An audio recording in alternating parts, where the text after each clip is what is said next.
कोई भी सपना साकार करने के लिए सबसे जरूरी है सही कोच का होना। चुनिए NISM क्लासेस को और करें अपने NISM NCFM का सपना साकार। Download the app now.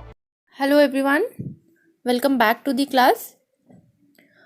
Last class में हमने चैप्टर 11 कंप्लीट कर लिया था।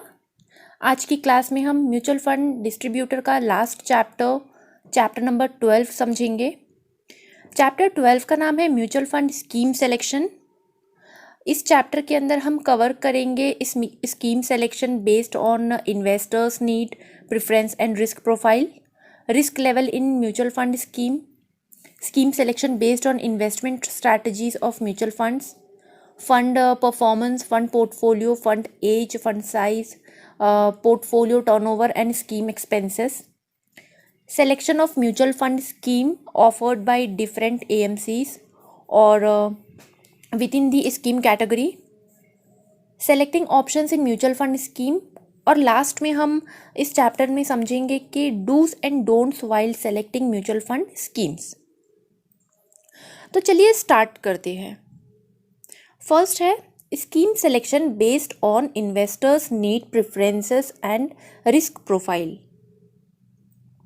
जब भी कोई क्लाइंट किसी म्यूचुअल फंड स्कीम में पैसे इन्वेस्ट करना चाहता है तो सबसे पहले उस इन्वेस्टर के नीड को देखा जाता है। ओके, तो यहाँ पे जैसे कि इन्वेस्टर नीड क्या होना चाहिए और जैसे इन्वेस्टर को अपने इन्वेस्टमेंट के वैल्यू में लॉन्ग टर्म की नीड हो सकती है, या इन्वेस्टर को इन्वेस्टमेंट से पीरियोडिक इनकम की नीड हो सकती है, या इन्वेस्टर को इन्वेस्टमेंट से फंड को पार्क करने के लिए एवेन्यू की नीड हो सकती है, और हाई लिक्विडिटी वाले इन्वेस्टमेंट की नीड हो सकती है। इसलिए म्यूचुअल फंड स्कीम को एक रोबस्ट यानी ड्यूरेबल इन्वेस्टमेंट पोर्टफोलियो बनाने में हेल्प करती है, जो इन्वेस्टर के इन्वेस्टमेंट ऑब्जेक्टिव्स को अचीव करने में हेल्प करता है। तो इन्वेस्टर्स नीड यहाँ पे जैसे कि मैंने आपको बताया कि the investors may need long-term appreciation in the value of his investment, or the investor may need periodic income from the investment, or the investor may need a periodic income from the investment, or the investor may be looking for an avenue to park funds and need an investment with high liquidity. तो investor need में इसीलिए आपको पहले investor के financial goals को set करना चाहिए, और फिर इन्वेस्टर की सिचुएशन को समझना चाहिए और रिस्क एपेटाइट को एसेस करना चाहिए। तो ये होता है इन्वेस्टर नीड्स। अब इसमें सेकंड है risk profile of the investor. The investors risk appetite is a function of three things: the need to take risk, the ability to take risk, and the willingness to take risk. Risk profile of the investor यानी कि एक investor की risk उठाने की apatite तीन चीज़ों का एक फंक्शन है। फर्स्ट है need to take risk, second है ability to take risk, and third है विलिंगनेस टू टेक रिस्क। इसके बाद है asset allocation.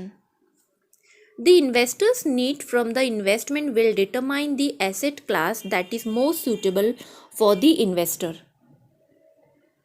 Asset allocation यानी कि इन्वेस्टर का एसेट एलोकेशन इस बात का डिसीजन होता है कि किस स्कीम कैटेगरी यानी एसेट क्लास को कितना पैसा एलोकेटेड किया जाना चाहिए। ये डिसीजन इन्वेस्टर के रिस्क प्रोफाइल का एसेसिंग करने और इन्वेस्टर के गोल्स एंड सिचुएशन को एनालाइज करने के बाद ही लिया जाता है। Age of the investor. It is popularly believed that younger investor have the potential for taking higher risk compare to old people.